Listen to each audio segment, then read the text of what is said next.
ZombieTech. Welcome to ZombieTech, a forum for engineers, scientists, and inventors to ponder on the technologies needed to survive the inevitable zombie apocalypse. She's Eddie. He's Whisker. And who do we have this week? This week we have Sophi Kravitz of mixengineer.com and supergreen.com. Wait, isn't that lady that logs into our chat room? Yes. Ah. It is absolutely true. So a couple things before we start chatting with Sophi. Hello, Sophi. Is one, we have been away for a long time, I think. And so we are back now. It is actually surprisingly difficult to get pre-recordings when the scheduler, me, slacks off. So either way, we're back. Yay! Two, our thoughts, of course, go out to all of the folks in New York and the New England area and DC area along the coast. The apocalyptic swath. Yes, truly. And if you have been listening to to ZombieTech, I am sure you have more than enough oil for your generator, right? You have water. Maybe you've made a water filter so you can drink sewage. I mean, filtered water. Okay, maybe not. Basically, sewage, but if you're listening to this show and your power's still out, then you've been paying attention and doing your homework. Correct. And if you've designed a spark gap transmitter to communicate with your neighbors, you should probably stop doing that because it's illegal. Oh, pish posh. Just let us know. We'll get you on the show. Tell us about your survival techniques. Speaking of which, you are in New York, right? I am, yes. And how are things out there right now for you guys? I'm about 2 hours north of New York City. Okay. And it's fine. Exactly in the city that I live in, it's fine. Around me, people have lost power, but it's on today. Awesome. In New York City, it's a nightmare. Is it? As we've all been reading, yeah. Oh. 50 homes were lost in Queens. Wow. And NYU Hospital lost their generator power. What? And yeah, the New York Fire Department, I saw a tweet to thank them for carrying babies downstairs in the dark. Oh, God. And the Coney Island Hospital, this is horrific. I read that it caught on fire and rescuers couldn't get there because of the water. You're kidding.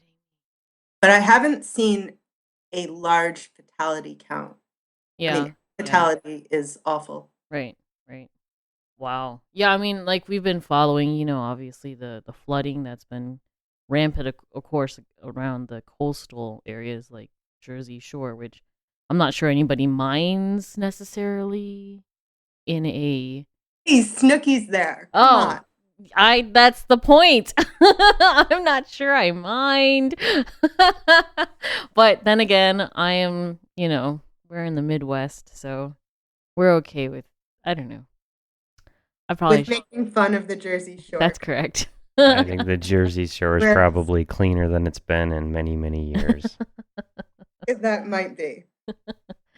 But, okay, so good. You guys you're smart enough to live in a town that's got, pretty safe, what's it called? Good power infrastructure. Power infrastructure. And it's true. This is the biggest city around with about 20,000 people.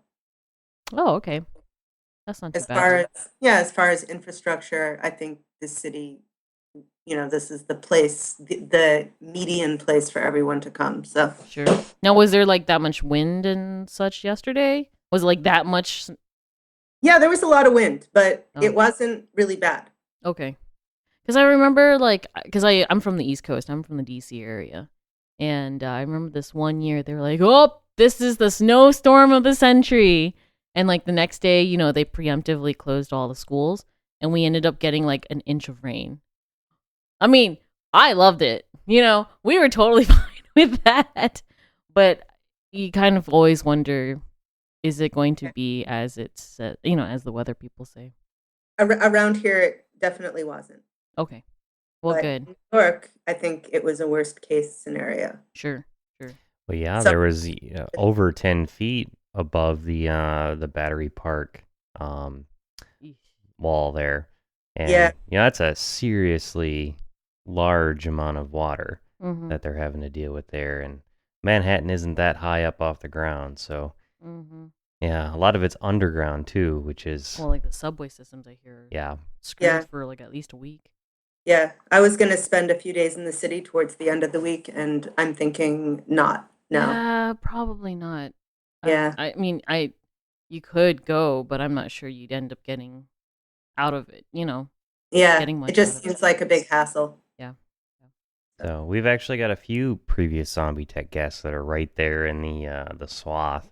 And Jason Todick up in Connecticut, he seems like he's doing okay up there.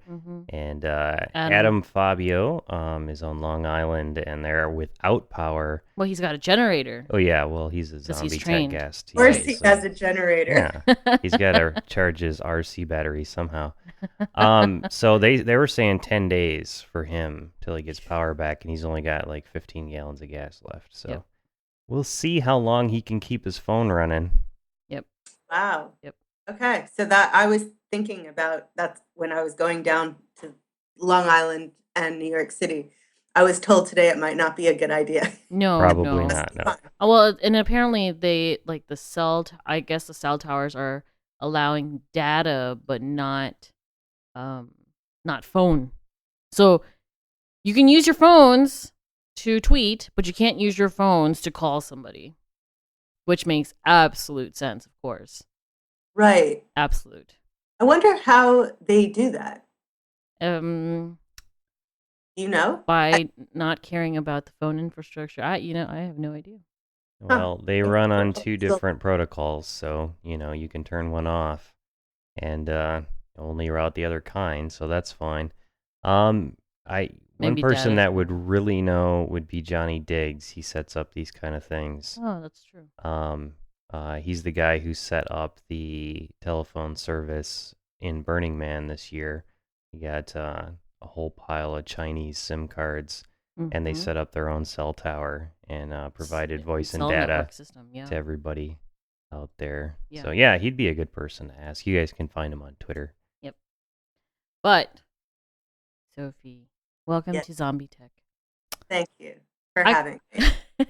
Probably overdue, considering that Sophie probably knows several guests at least that have been on the show previously. Yeah. So, question: how did you first get into engineering? I wanted to make animatronics. Oh. So that was the big reason. I made animatronics. I didn't make them professionally. I made special effects professionally. So prosthetics and bloody parts. Zombie parts. Zombie parts. And actually, I think some of them were zombie parts. That's awesome. And so, I mean, that was your profession before electrical engineering. Wow. Yeah. I don't know. Maybe I should start asking about that. I mean, engineering's cool, but special effects is so much cooler. So much cooler. Wow. Your stuff that bleeds has pressure gauges and solenoids, and you're electrically controlling them to gush. Dude. What the heck? How'd you get into that? We'll go from that and then into engineering. Let's figure this out first. I answered an ad for a sculpture assistant. Okay. And that was it. I returned from traveling for a few years. Yeah. And there was this ad in a paper. I answered it. I got the job. And then I started working on movies. Wow. Yeah, it was pretty cool because it was where I live and there's nothing here. Right.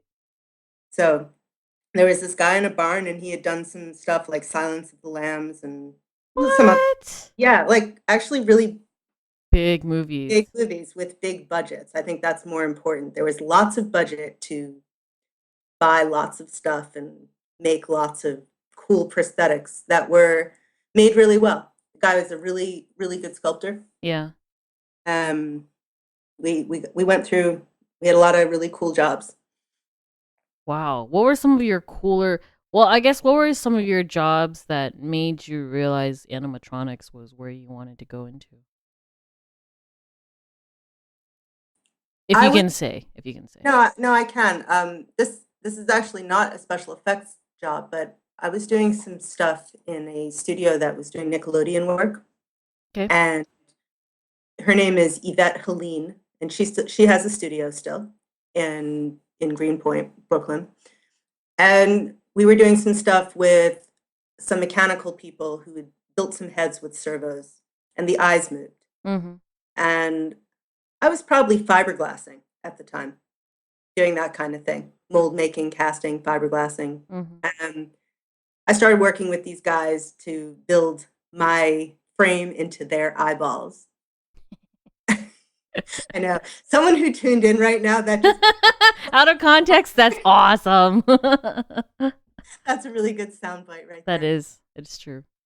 So I started working with them, and it looked pretty interesting. Like you could use a helicopter or a plane remote control and Mm-hmm. trigger these little servos, and wow, eyes would move and mouths would move. And so I built some puppets of my own.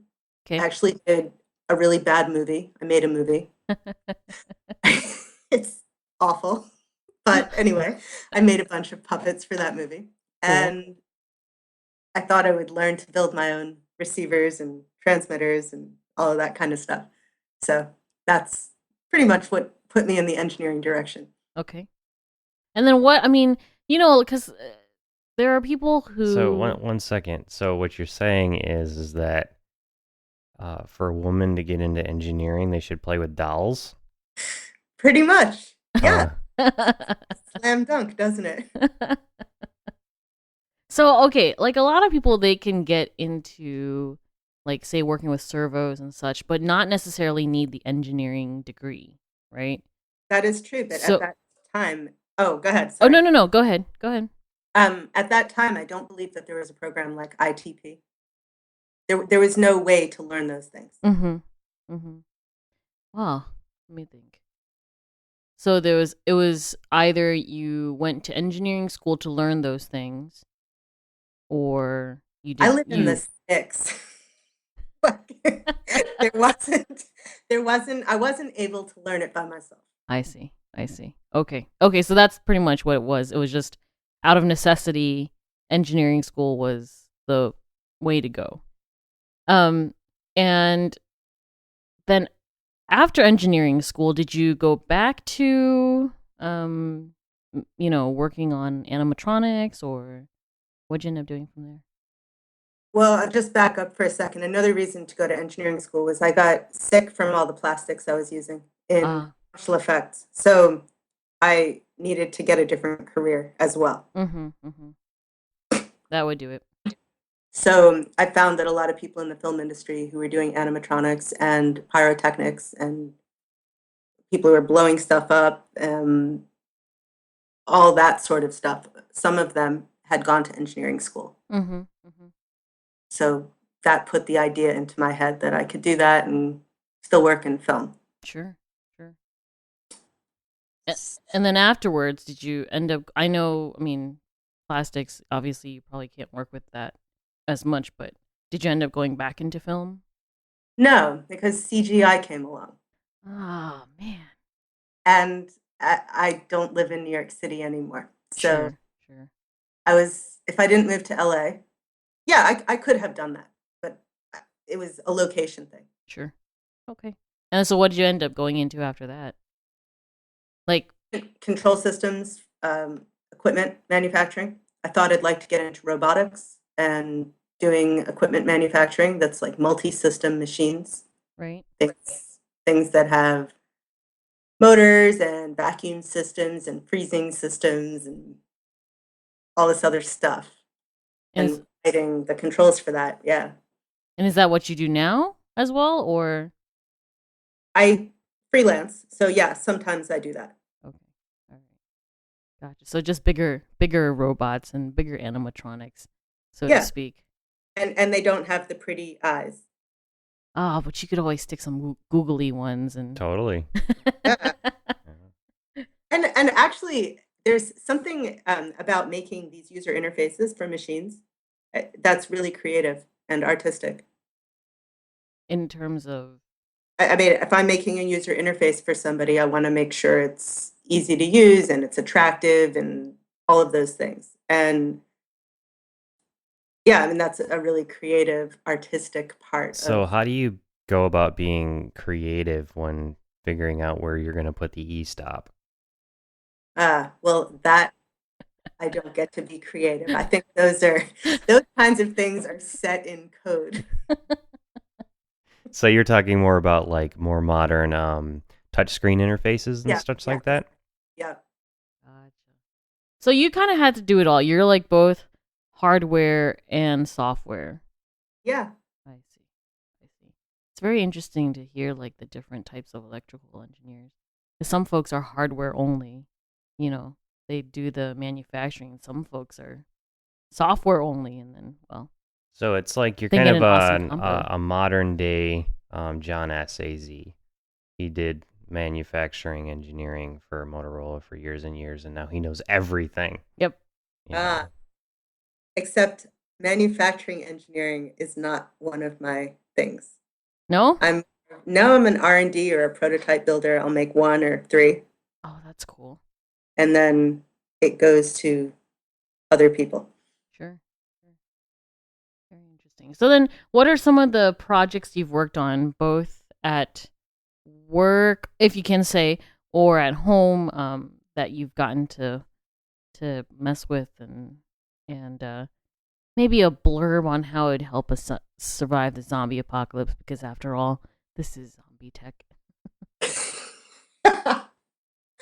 I don't know about the zombie part of it. Oh, we can You can, extrapolate. Don't worry. okay, that's good. I'm working on my first product, which is a behavioral tester for mice. Okay, So guess extrapolate. what? This we can talk about. This we can talk about because That's right. I am an expert at using those mouse enclosures. I was actually going to ask you about it, like the mouse nose poke. Yeah. So I used to be a behavioral neuroscientist, and my specialty was mouse models, Mm-hmm. and running them through, I'd say, about 20 different tests. That some of which, most of which were IR, based, and many of which had that nose poke aspect to it. So okay, yes, go ahead, keep talking. Now I'm super interested in this one. Yeah, because you know what it is, right? Yes, All right. exactly. Let me tell the people who are listening what this is. Correct. The idea is that a mouse will poke its nose into an area and receive a reward, which typically is food. Mm-hmm. And the way that the system knows that the mouse stuck its nose in there, it's an IR beam break circuit. Very simple. Mm-hmm. So I think, does that explains it, right, for everybody? Yes, I'd That, say most people I think understand they that. get You that. know, when you go through a door at like the library and it makes that chime sound, you're usually breaking an IR beam. That's how it can see you coming in. Same idea here, only much smaller. Mm-hmm. yes. So then my question is, since there are systems that already do this, what are you doing that's different, or is it just that the company that's contracting you, or that's asking this of you, just wants their own, or how's that? The machine that it interfaces with uses 18 volts. Mm, And I came to visit a lab. mm-hmm. In full disclosure here, it's my brother's lab. He's a neuroscientist. Okay. So I came to visit his lab and I saw that his postdocs or some of the people in his lab had been stepping from 18 volts to 5 volts with a whole bunch of power supplies. Like four of them piled on top of each other. Maybe I'm exaggerating, but there were wires everywhere. And as you can expect, there was a lot of noise in their Yeah. system. Yeah. And it's not, I mean, these are very smart people. They aren't clueless, but they didn't know, or the woman who was doing this did not know how to deal with the situation. So I just went home and I made her something. Sure. And it worked. And then a couple of labs ordered a bunch. That's fantastic. Cool, right? So I have this product that is a little small starter product. I'm gonna have to talk to my previous PI and see if they have that issue too, because I mean it was a noisy room, but I don't know if that's because of the fans or what. I'll have to figure it out. I think she meant electrically noisy. Yeah, Yeah. I did. So there's a little shield built into it also Mm-hmm. for electrical noise, and it runs on USB. So that's it. It's not that special. It's just that it's a 1-inch cube Yeah. when they had 4 power supplies and a bunch of wires. Yeah. But I mean, at least they if it what's the word? It filled a need. It did. So good. Very surprising to me, but anyway. And you can always, let's say if we extrapolate this to the zombie apocalypse, I mean, you could have a zombie nose poke, right? Yes. Yes. You train the zombies. Maybe, if zombies could be Pavlovianly trained, maybe they could be trained to receive like a finger. I think most people would probably go Yeah. for the zombie detector Yeah, sort of perimeter that would work too. effect here. Yeah. But That would work too. sure. I don't know. The zombie detector, yes. Very good. I approve. So then, how about the heartbeat dome? I think that something I think you brought to Burning Man at some point. I did. Do you What guys is go that? to Burning Man? No, I would like to. Whisker's not interested in getting sand in his pants, but I would totally. I don't care about the sand. It's all Really? the drugs and drinking that would keep me away. I see. I Ah. don't know. Huh. Clean living. Okay. Well, you can still be clean living and hang out at Burning Man. But True. anyway, yeah. So Heartbeat Dome went to Burning Man and to Maker Faire Okay. in New York. So Cool. that was the first time I exhibited in New York, even though I live here. But they usually have it the week after Burning Man, which Yep. doesn't work out for anybody's schedule Yep. who's exhibiting on the playa. So on the playa, that piece was 100% solar powered, which was really cool. Very Really cool. cool for me because I hadn't done anything solar powered before, Mm-hmm. besides some little like bug things, kit things. So didn't use a lot of power, but we had 2 small solar panels out there and a bunch of batteries. And so that piece takes your heartbeat through an oximeter sensor, which I'm sure, Addie, you're super familiar with, that Yep. Finger clip. finger clip, Mm-hmm. and amplifies the sound into a subwoofer speaker and an LED light. So when you're lying inside of this thing at Burning Man, anyway, we had a fan running during the day. You Yeah. could just lay back and relax and feel your heartbeat outside of your body. That's cool. That's very neat. What's interesting is that there's a few other projects that were done prior to mine that are very similar. I didn't know about them. Mm-hmm. I apparently live with my head under a rock. And they were using the polar, forgot what it's called, the thing that wraps around your chest. Yeah. Yep. Okay. Yep. The polar heart rate receiver or heartbeat receiver, I think. Yeah, and Yep. it's an EEG. Mm-hmm. We have And one of those here, don't we? Mm-hmm. Yeah. We do. Have you gotten it to work? Yeah. I mean, but I've gotten it to work with a propeller microcontroller. Mhm. But it's pretty limited in terms of what it does. Like, at least I feel it just tells you when it feels a beat. Mhm. Which, well, whoop-de-doo, I can feel my own. But so I didn't. It's Yeah. it's like a fancy contraption that like your oximeter would have just gotten anyway. That's what happened. I started to use the polar thing, Mhm. and I thought again, back to the user interface thing.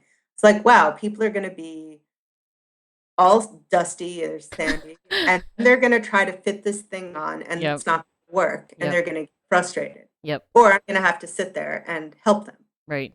Or it's like they're sweaty and it's gross, and Yeah. I mean, after you use it once, you really would not want another sweaty person. Oh. So the oximeter sensor turned out To work better. it worked awesomely because everybody saw the thing, and even if they didn't know what to do with it, they played with it enough. They just opened and shut it, and they were like, oh, it's like a natural to stick your finger in there, and then it would start beating, and people would be like, oh, something's happening. Very cool. Very cool. Very cool. Actually, I have an interesting story involving one of those. When I was young, I was cleaning, and I mixed the wrong two chemicals together while cleaning. Mm-hmm. I didn't know any better because I was just a kid. And I got some sulfuric acid gas came out of the chemical reaction, and it caused my esophagus to swell up. Yep. And yeah, my whole throat closed and all that, and they had to bring me to the hospital and put me on oxygen and all that. And I remember laying there, and they had one of those clips on my fingers, Mm-hmm. and I'm sort of out of it, because I haven't been breathing for a while, kind of thing. And I'm watching the monitor go beep, beep, beep, beep, and then something went wrong with the clip on my finger. And as far as their monitors were concerned, I flatlined. Yeah. And the last thing I remember is like 20 people showing up all around me and doing a bunch of stuff. Really? Yeah, and then I passed out. Oh. Yeah, I think I may have. That's when my career as a zombie may have started. Dang it. So he's getting info on how he would handle them. Wow. That's very cool though. So you've brought it to Maker Faire, and then are you going to add any extra functionality to it? Like, No, it's normal for me to make a project and only exhibit it once okay. or twice. So I Sure. think I'm done exhibiting it, except for a local BOCES has asked me to bring it and talk to their kids about engineering. Very cool. Yeah. So I don't know what exactly they think. I have a sense that maybe they think they're going to see something different than what it is. But because they are like, oh, we're so excited to see the biofeedback machine. And I'm like, well, it's not exactly a machine, but Okay. that's fine. Yeah. Sure. So, and a funny story about that is at Maker Faire, one of the guys that I'm friends with, he started to build a new project from my project to interface with the guys across from us. They had these light up wireless orbs that you could juggle that were pretty cool. And we somehow on the last day of Maker Faire, the second day, we got an Arduino and some other tools, and we were going to make the heartbeat dome, make the glowing orbs beat with the heartbeat. So that was pretty awesome. We didn't have enough time to make that happen. But. Too bad. Next time. Yeah. Very cool. Very cool. And do you usually go to Burning Man like every year, or? I have been for the last 4 years. Whoa. Yeah. You're like the resident expert. And oh I've brought man. projects twice, or like larger projects twice. Dude, that's so cool. Very cool. Very cool. And then was the texting trapper also like a project you brought, or is that separate? I didn't bring that to Burning Man. That went to Maker Faire in the Bay Area. Oh, okay. Yeah, and what exactly is that? Like, can you read other people's texts, or? No, I think that's illegal. Yeah, maybe. Also, kind of depends on which hacker you talk to. Yes, but I think it's also very, very difficult. Like, it's not. Oh, I see. I don't know how to do that, and I don't think. See, what you do is phones have the old protocols built into them, so that if you're driving through a rural area that hasn't upgraded, the cell tower will tell the phone to drop down to an older protocol.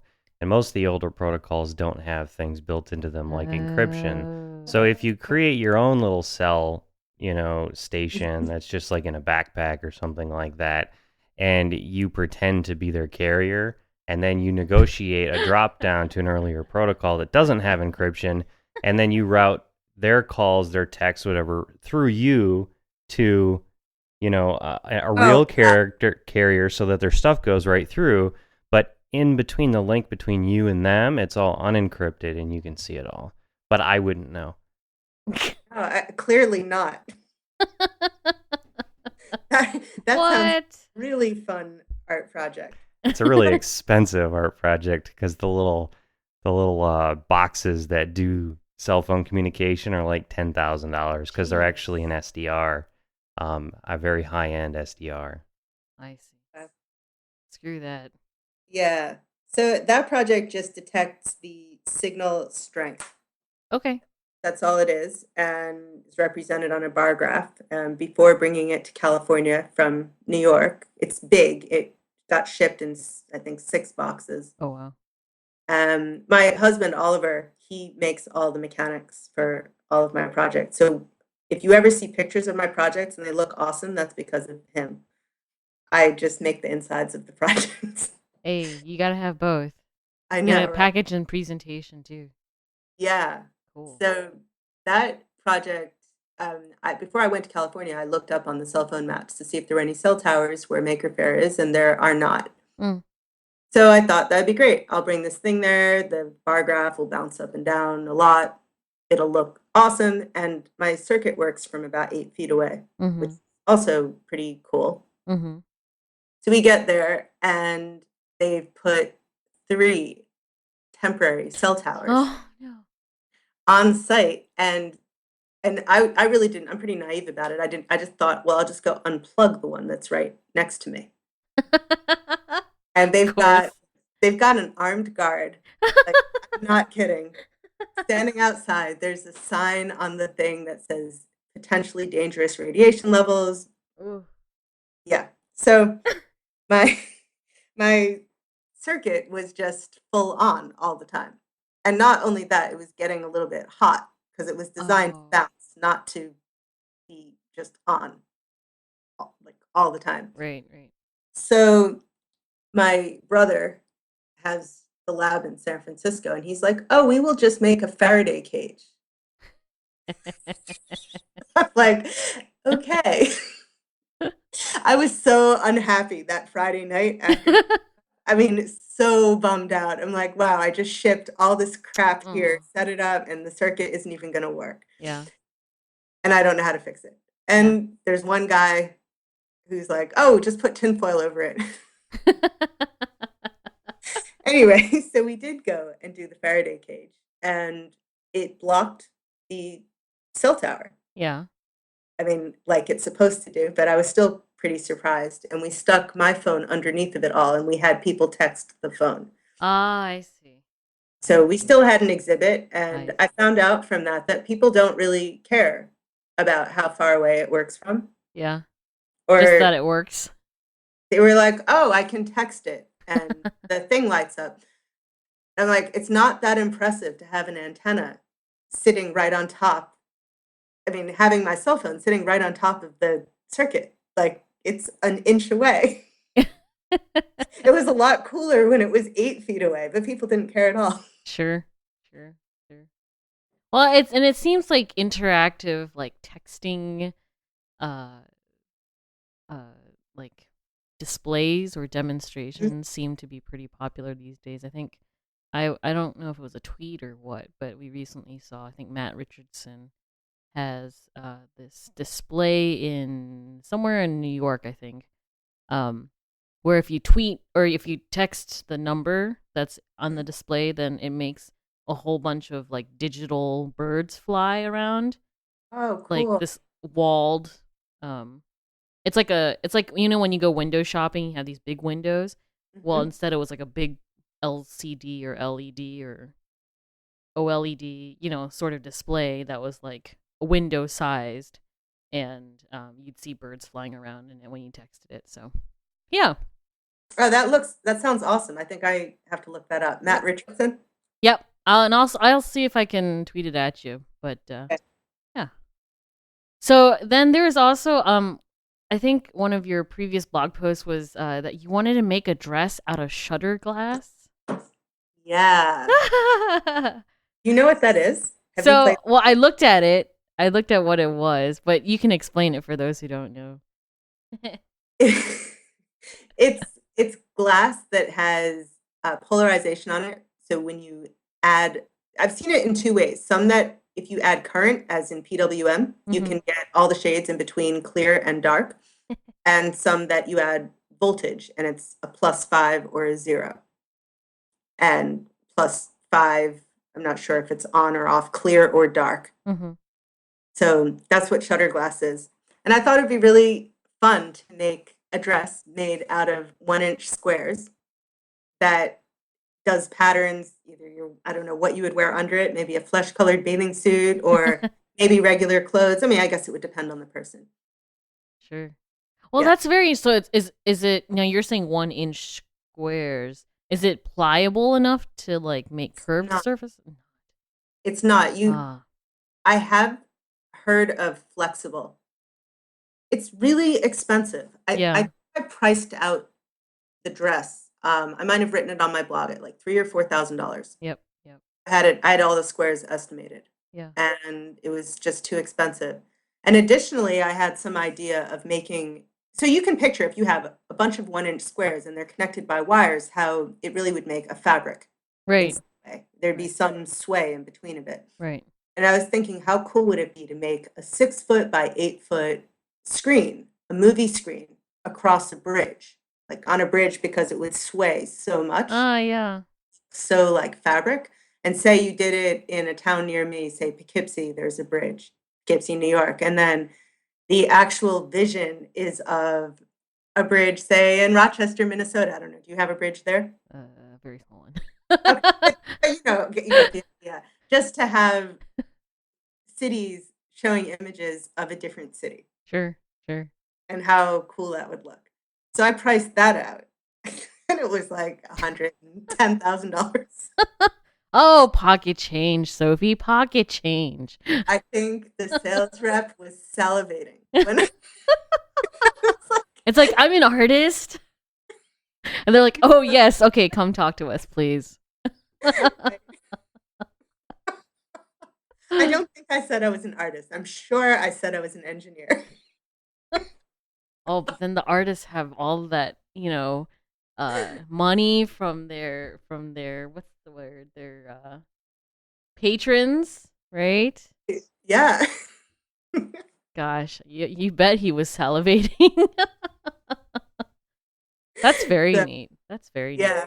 But it's That's a project I built a prototype for. I mean, a really small thing with some clear plastic, and it looks really cool. I'd like to build it someday.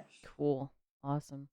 I mean, and that's kind of neat because no, it's monochromatic, like it goes from white to black, not like colors in between. Yeah, there's not colors in between. But I mean, you have like the different shades of gray. True. Yeah. True. Gotcha. 50 And Shades somebody of is Grey. going to take a pun off of that too. I just did it. Did you? I just did it. I just said it, guys. Very interesting. Very interesting. Because that'd be pretty cool. Like if it were pliable and if you could get all the colors. Can you imagine? You'd have like one outfit. I mean, but really in an infinite number of outfits. Because you just program it. Yeah, and there's some. I'm gonna screw up the name. Some kind of chromatic. Chromatic changing, color changing fabric too. Cool. And there's 2 chemistry labs in the United States that I was able to track down that are doing research with that kind of thing. Very cool. Fabric that changes color with heat, and I mean, there's some stuff available on the market, but Mood dresses. yeah, Your little black dress. yes. Very cool. Very cool. Ah, the future. I don't know exactly how zombies work into it, but maybe like if you're super scared, it'll camouflage you. Yeah. Right? Right? Yeah. Yeah. And that would protect you from the zombies. Or maybe like if you were ready to go into battle, it would dress you up like a zombie and then, Would become one of them. exactly. Killing them. They'd be confused.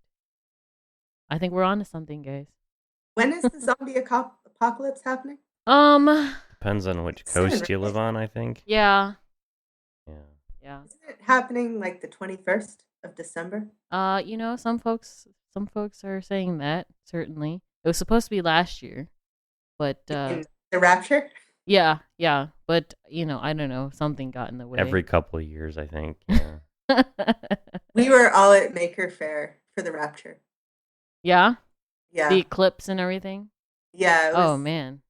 Big deal. It was hilarious to be at the rapture with the flamethrowers and the eclipse. I mean, the whole thing was just bizarre. Wow. I believe it. I super believe it. And actually, speaking of eclipses, but not really because that's yellow or dark, whatever. Super green dot. I know. Yeah. Really bad segue. Don't blame me. Super green dot. You're working on this project called that. And I wanted to know, firstly, why a green dot? I like green dots. Don't you like green dots? They're okay. I like orange dots a little better, but Orange is my favorite color. me too. Oh boy. Awesome. But okay, but why super green dot as opposed to say super red dot or super orange dot? Well, green is like the color of go. Yeah. So green. Green for go. Green for go. And then, I mean, there were a lot of names. There were lots and lots of names that I threw around, and I like to make quick decisions. Mm-hmm. And I thought I would really like to have unicorns and rainbows because that's kind of dreamy. And it's not taken. The site is not taken. Unicornandrainbows.com is not That is taken. impossible. And then my siblings and everybody else in my family was just like, no. You will not have a site called Unicorns and Rainbows. Yeah, Sophie, I probably would have told you that too. So I really liked it. But super green dot it became. Yeah. Mm. I was sort of hell-bent on making the name like that night and starting the website now. And you have to have a name. Yep. So that was it. And for those who don't know what it is yet, what is it? Oh, Super Green Dot is a site that provides hopefully inspiration and encouragement for those who want to work for themselves in the form of interviews and articles about health insurance and soon to come small business banking and any kind of helpful thing when you're starting your own company. Now, you're still working now, so what got you interested in exploring that part? I'm actually not. Oh, you're not? My last day at my day job will be tomorrow. Was. Congratulations. Yeah. Thanks. Holy Welcome buckets. to Team Good Guys. Yeah. What the heck? Congratulations. Thanks. So, wow, okay. It's actually the site and my own personal journey. I've been wanting to work for myself for many years. And I did work for myself for some time and then started working in jobs. And so I've gone in and out of that. Mm-hmm. The last solid 2 years, I've been focused on working for myself. Mm-hmm. And I would write posts here and there about whatever I would write about, and people would send me email, like personal email about how do you have time to do your projects? Mm-hmm. Like, how are you making this work? And I'm like, wow, I'm working a really crappy job 3 days a week to have time to do this. Right. And the more people that wrote to me and said they thought it was like that they wanted to do that, the less I was like, oh, I have this crappy job. And the more I was like, oh, it's great that I have this crappy job and I have time to do all this stuff. Right.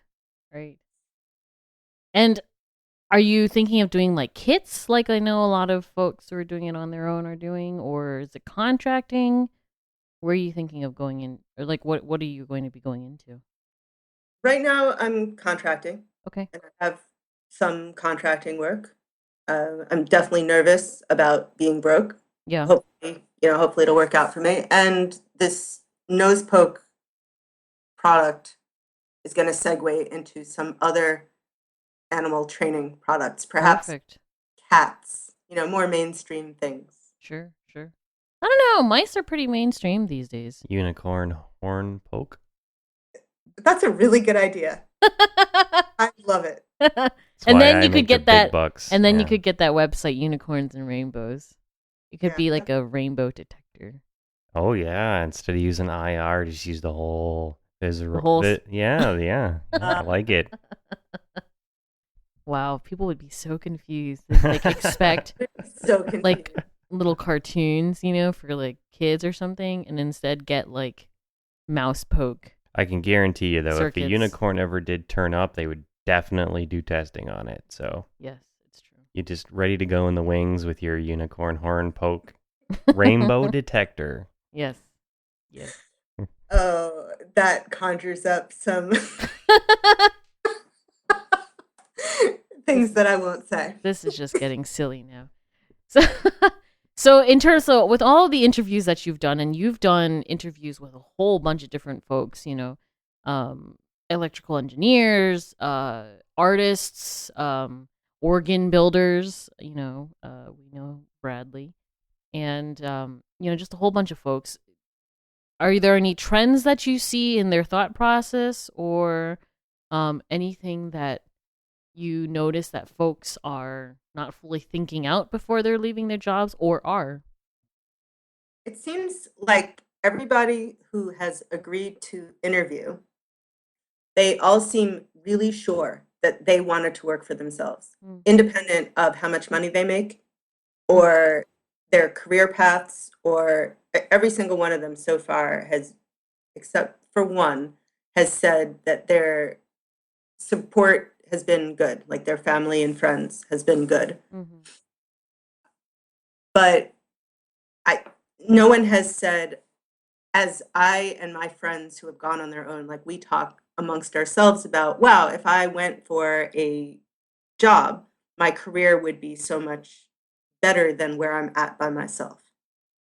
Like if you measure, like I'm at home by myself working in a computer soldering stuff by myself against being, say, engineering director at a company. It's like, which is better? Right. Depending on what you want. But everybody that I've interviewed, it seems like they have what they want. They're all really happy.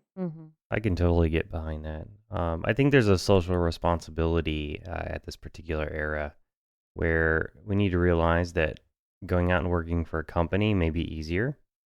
It may make you more money. You may get more prestige, but you're doing damage to the economy, the environment, et cetera, et cetera, et cetera, that you wouldn't necessarily have to be doing if you were able to make the decisions on how the company that you run runs. Yeah, that's the other thing. Yeah, you have the power, if it's your company, to make really good social and environmental choices. Because at the end of the day, it's not all about money and prestige. It's really about living life to the fullest. And sure, we need to have money to get by in this world, but we don't have to hurt each other to do it. You can provide services to your community. You can make little things. You can do all sorts of things that don't hurt anybody. But if you go to work for a really big company, chances are somewhere along the pipe, people are getting hurt, and that's no good. Yeah. I think it's interesting though, because from what I remember reading in some of the interviews, a lot of them are with significant others who still are at their job. Yes. And so it's not like the couple is able to completely financially decouple themselves from a company, Well, I'm probably not going to interview myself, but my husband works for himself and has for going on 12 years. Okay. And so me going on my own has had very little to do with his decision. Got it. So he's already pretty financially stable with how he works. As it were, I suppose, yes. Yeah. I mean, as anyone can be, as somebody who works for himself. Right. Yeah. Right. So then in terms of, because I know one of the big topics that you bring up is health insurance. So, it's huge. Yeah. I mean, it's ridiculously expensive for individuals. So how do you see people managing that? Like, do they just end up not getting health insurance, or? Yep. Okay, so you guys might need to cut me off because I'll try to make it concise. I feel, based on my experiences going after health insurance for, say, the past 10 years for my husband and for myself, that in a lot of cases, It's not I feel like people consider themselves entitled. You get it with your job, Mm-hmm. and it isn't actually that expensive. Depends on what you do for a living, but in the grand scheme of things, off of your salary for really good insurance for say me, just a single person, and then you would double that for me and my husband, Mm-hmm. it's $5,500 a year. And that's for the best insurance that I can buy through my Chamber of Commerce. Mm-hmm. And so I feel like for people to say that that number, if you're working, like if you're having your own business and you're working, that is not, it's not a, you're not entitled to that. You have to work and pay for it. And Mm-hmm. maybe you don't have as big of a mortgage or you don't buy certain things. Like for me, it goes mortgage, then health insurance. Mm-hmm. It's the second most important bill. Sure. And I'll give up other things in order to pay that because I don't think that I'm just entitled to have it from wherever it should come. Mm-hmm. I haven't had it from a job for 2 years, and that's been the biggest psychological jump for me. One thing I've noticed with people who are self-employed is that if they don't have insurance, they actually tend to be healthier than most people. They tend to have healthier lifestyles because they know that at the end of the day, they'll have to pay out the ear if they do anything stupid to themselves and get hurt or sick. So if you can't afford to get hurt or sick, you're a lot more careful and you're a lot more healthy, which is always good. Yeah, like Mitch Altman, who just recently interviewed, and his interview is so inspiring. I find him to be one of the most inspiring people I've ever met. Mm-hmm. He says that he pays $168 a month for catastrophic health insurance, which might actually be similar to what I pay $275 for in New York. In California, it's cheaper. So I have a $5,000 deductible. I don't know what his is. Catastrophic is usually $5,000 or more, I think. So even just doing that means that you're not going to be a drain on the system, meaning the taxpayers, for something catastrophic. Mm-hmm. So, and that is available to everybody to pay, under $200 a month. Mm-hmm. So that actually is pretty reasonable. Yeah, it doesn't Yeah. for you to just do everything. And then, of course, we all know people who want to work and they're stuck working at a supermarket, for minimum wage or whatever minimum wage job it is, and they're not allowed to work full time and they're working like 20 hours a week and they just can't make ends meet, let alone pay for co-pays or health insurance. Right. And that is a situation where, that sucks. Right. But for someone to willingly go into their own business and make okay money and choose to spend it, not make that a priority. I don't know. Now, being that this is the case for you guys, are you guys still as comfortable going in for like routine checkups, or do you guys just kind of stay away from that and say, well, I'm healthy, we'll worry about it later?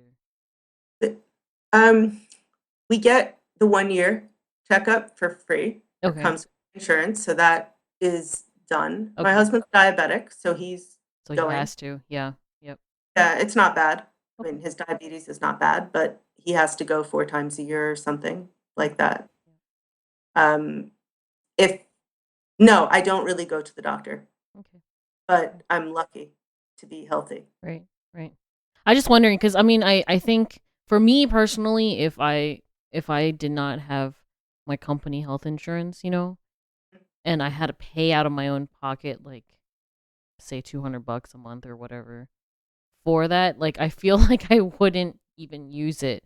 It'd be I would personally think it's like one of those just in case emergency only type of situations where I'd tap into the health insurance or what have you.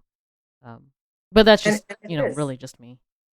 No, but I mean, for me too, that's exactly what it is. It's not, I don't really have time or interest in going to the doctor, and luckily I'm healthy. Mm-hmm. But I also feel if I don't have health insurance, even if I went in New York, I don't know if we can go down below You can go down a level below what we are paying, but the deductible then I believe is 20,000.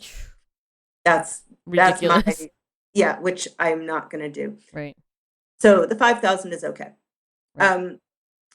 So if I didn't have that and I got sick, my parents would then maybe lose their house over it. Or someone in my family would want to get me out of the hospital. Right. Whether or not I said, no, please do not let me stay in here and die. Yeah. My family would not let me stay you do that. Right. And even, I just feel like it's my responsibility to cover my own expenses. And Sure. that's how it has to be. Sure. We also have in New York, as I'm sure in a lot of states, there's lots of ways to get insurance. If you earn below a certain amount, you can get cheaper insurance. It is possible to have insurance as an entrepreneur. Mm-hmm. And I believe very strongly that the first step is to get out of your company insurance and onto your own insurance and just get a sense of what it is. What it entails and all that. Sure. Yeah. And just get a sense of like, oh, $275 a month is not, like, I'm used to it now. Mm-hmm. Mm-hmm. Gotcha. Interesting. Well, as long as there's insurance against zombies, then we're good. I love how everything is zombies. Well, it has to be. And actually, we are now to the time where where we're actually going to ask the ZombieTech questions that we ask all of our guests. So first question: what 3 tools would you bring to a zombie apocalypse bunker? Well, I was just reading on this website about how to make your own radio with lemons, bleach, and a galvanized nail and a piece of wire. So I think I would bring that. Okay. Because it'd be good to communicate with people. I don't really understand how those things work together to make a radio, but hey. Sounds like it would be a receive thing, right? Spark gap transmitter, maybe? Can you get enough juice out of it? Voltage built up to cause a spark out of lemon juice. I don't know. We'll have to experiment. So bleach, lemon juice, galvanized nail, and we'll just throw in that wire for good measure. You need the wire. Right. The bleach is good because then you can disinfect yourself after you've gone slaughtering some zombies. Yes. Or lemons to make lemonade for when you're thirsty. Nails. Let's say you have like an infinite supply. You could make a pretty nice house. And wires, you could do the electrical for your house as well. Yep. Game on, man. Yeah. There you go. Awesome. And then the top book that you would want to bring to this zombie apocalypse house. Oh, that's tough. It can be leisurely. It can be useful. It can, whatever. Am I going to be able to be leisurely? Yes. Can I just bring my Kindle? There's tons of stuff on there. Sure. You can totally bring your Kindle. That would work too.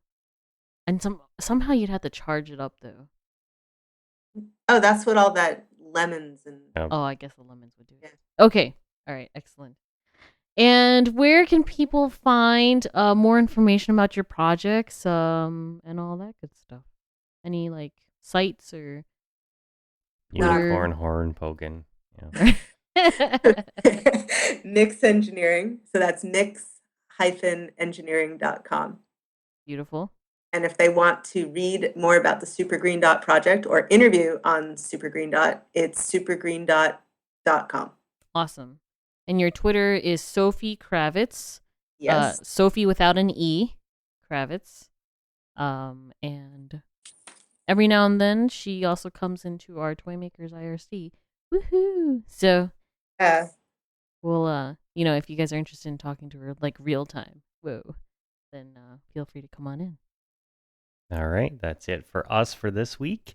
Thank you guys for listening. You can find this show every Thursday at ZombieTech.tv. There's an RSS feed there, so you can automatically get the show on your phone or your iTunes or whatever. You can also just push play on the page. It's real easy. All right, that's it for us for this week. We'll see you guys next week. Bye. Bye. Bye.